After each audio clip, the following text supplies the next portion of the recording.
Okay, hello everyone. So I just wanted to do a quick little review explaining like how I tell the difference and like remember which of the autonomic nervous system receptors does what. So basically what I do is I break them down into pairs, and pairs of receptors, and I kind of like remember how those pairs are connected to each other, and I think that like remembering those connections kind of like makes it easier to remember for me. So yeah, let's get started. Basically, so what I started with was learning the difference for. Actually, the clinical correlation was for albuterol. This was the first, I guess, autonomic nervous system drug that I ran into. I think it was like high school pharm tech or something. They mentioned albuterol is going to be used to treat asthma, right? And so one of the things it's going to do is it's going to dilate the smooth muscle. So I guess relax the smooth muscle, which dilates your bronchioles. So let's just make that relax.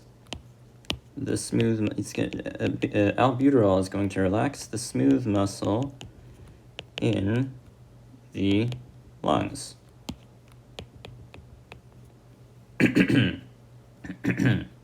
So I remember learning that albuterol is going to do this because it's primarily a beta-2 agonist. It activates beta-2 receptors. However, it also has a little bit of an effect on beta-1 receptors because in general it's a beta agonist, and beta-2 and beta-1 are very similar. So it kind of makes sense that you do your best to kind of make it selective for beta-2, but you can have a little bit of residual beta-1 activity left over. And what is that beta-1 activity going to do? Well, beta-1 is actually going to contract the cardiac muscle in the heart.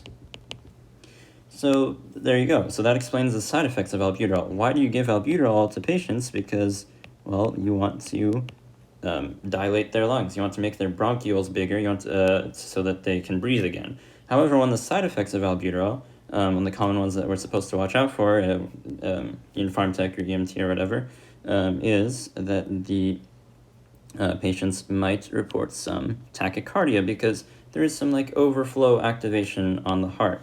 It's designed so that it mostly affects beta-2, but it can also affect beta-1, which explains why albuterol has this tachycardia. So that was the first that was the first difference that I learned, and from there, and I kind of built it up from there. So next thing is, let's think about what else, right? So first, we're starting off with the ANS receptors, right? Sympathetic nervous system, or I think the usual abbreviation is sympathetic autonomic nervous system. So talking about the sympathetic nervous system receptors, where else would we want to relax smooth muscle when we're in a fight or flight response? Well, we want to relax the smooth muscle in the blood vessels to skeletal muscle, because we need to make sure that the skeletal muscles are getting adequate blood supply, right? So we need to make sure that they're being oxygenated, that they're getting lots of nutrients so that they'll have energy to contract. And so because both of these are going to be relaxing smooth muscle, it makes sense that they're both going to be the same receptor, beta-2. Okay? And so the next thing, right? So that's what we have so far. And the next thing is, well, we've got one of the blood vessels, but hopefully you know that when you activate the sympathetic nervous system, not all of the blood vessels are going to dilate, because not everyone needs the blood when you have sympathetic activation. People, so we need to give it to the people who do need it, like the skeletal muscle, and take it away from organs that don't. So, like, for example, the skin. So there we're going to contract the smooth muscle in blood vessels to the skin. So that is going to be achieved by a different receptor, because clearly it's doing a different thing. We're going to use alpha-1 here. All right? So notice that both of these are doing blood vessels. And so one way that I remember this is using basically remembering that if you're talking about the receptors in the blood vessels, the number should match up with the letter. Alpha is the first letter of the alphabet. Beta is the second letter of the alphabet. So, it makes sense. The number tells you like which letter you have. And if it does, then that means that you're talking about the receptors in the blood vessels. However, if the number and letter don't match, so if you have alpha 2 or beta 1, then in that case it's going to do something else, not in a blood vessel. It's going to have some other different function. Okay, and so little note, I will point out that sometimes if you have a little bit of sympathetic nervous system activation, like during exercise,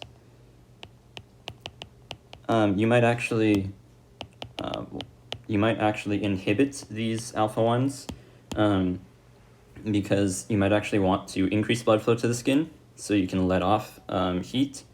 But if you have a lot of sympathetic activation, so something like shock, you are most definitely going to be contracting the smooth muscle in the skin so that you can save all of the blood for the organs that really need it, like the brain, the heart. The skin is not a vital organ, and it's fine if it goes without oxygen for a little bit.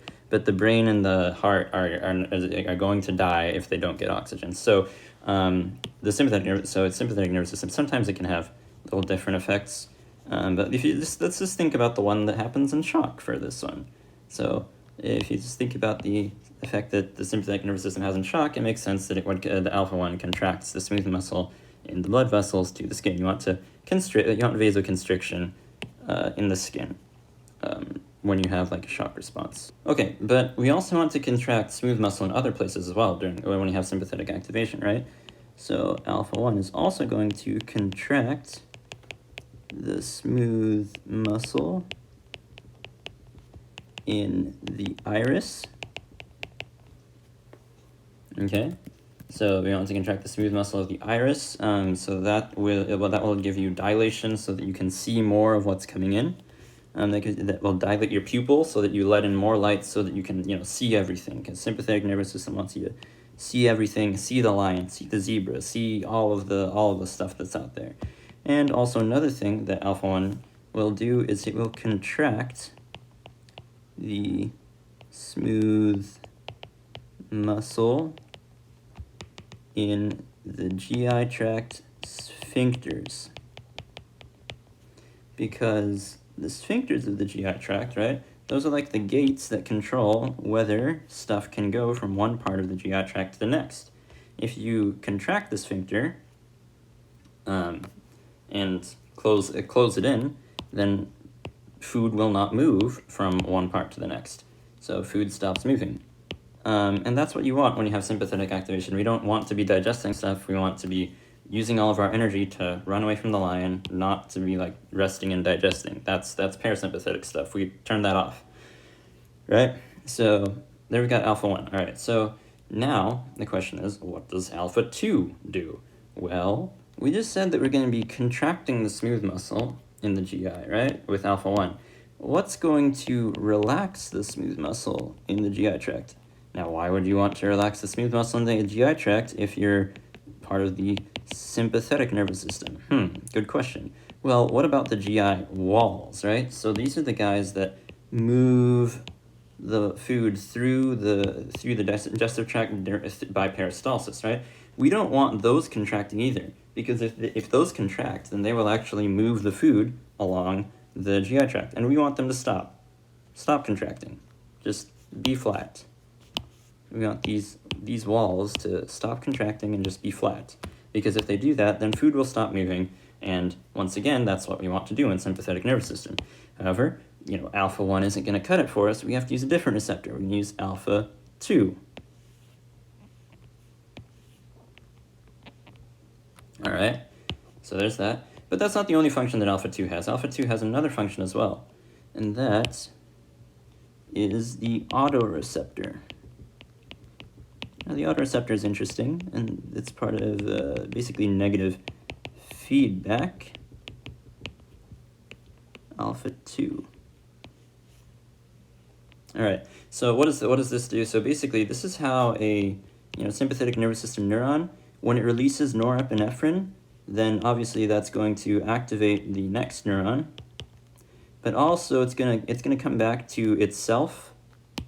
It's gonna come back to this neuron and kind of tell him, well, maybe not all the way. It'll come back over here and tell and let this guy know that he's how much norepinephrine he's secreting. So alpha 2 is how the neurons measure, like, hey, am I actually secreting enough norepinephrine? And this will give negative feedback so that when you secrete norepinephrine, it activates alpha 2, and then the alpha 2 says, oh, okay, you secreted enough norepinephrine, now stop. You can stop secreting norepinephrine now. You're good. So it will actually, it's like a negative feedback loop. So this is how they measure how much norepinephrine they're secreting. And this is important because we have a drug called clonidine, which is an alpha-2 agonist, or in other words, basically it's a fake norepinephrine that will activate this alpha-2 receptor and tell it, hey, you've made lots of norepinephrine already. You don't need to make any more norepinephrine. Even though he hasn't actually made any norepinephrine. So that's this is important for blood pressure because remember, norepinephrine will increase our peripheral vascular resistance, and that will increase our blood pressure. So if we stop norepinephrine secretion by tricking the nervous system into thinking that it's already secreted enough, which we do using the alpha-2 receptors, then this will, decrease our peripheral vascular resistance and then bring down the blood pressure. So clonidine is a very useful antihypertensive drug. And it's going to work through that alpha-2 receptor. Okay, so that is all of the sympathetic nervous system receptors. And I would just want, so that's almost all of them, because for this class we also do want to learn the beta 3 receptors. Beta 3, I'm sorry, I don't really know how this is connected to the rest, so it's just kind of off on the side. It activates 3 organs, like that's the best mnemonic I have. It's beta 3 has 3 functions, and that's adipose, the detrusor muscle of the bladder,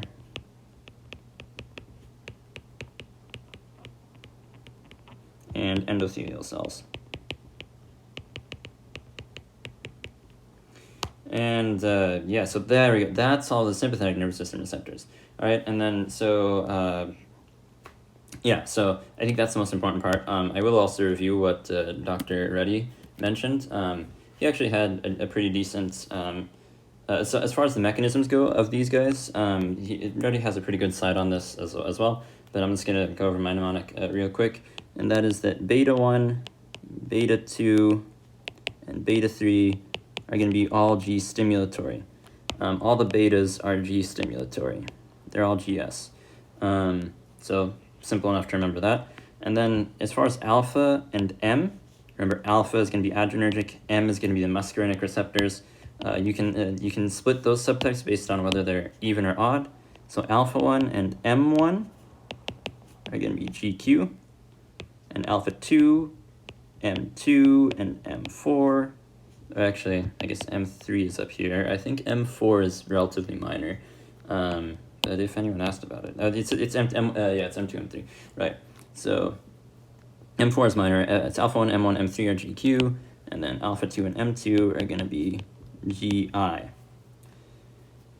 right, and then one last distinction, or two more. So then finally, there's also the N1 and N2, which I think he also calls the NM for neuromuscular, and NN for the ones on the neurons. Those are going to be ion channel linked, right? So not a G protein at all. They're going to let in sodium, let out potassium, and yeah, so there's that. And then finally, go away. And then finally we have the, I just also wanted to point out a distinction between these guys, right? M2 and M3. What's the difference between M2 and M3? M2 is in the heart, and M3 is in smooth muscle. And unfortunately I don't have a great mnemonic for that, but if you just remember this difference, like that will pretty much tell you everything you need to know about which autonomic nervous system receptor is going to be in what location, and also the mechanisms for how they work. And yeah, that's everything. Cool, thanks.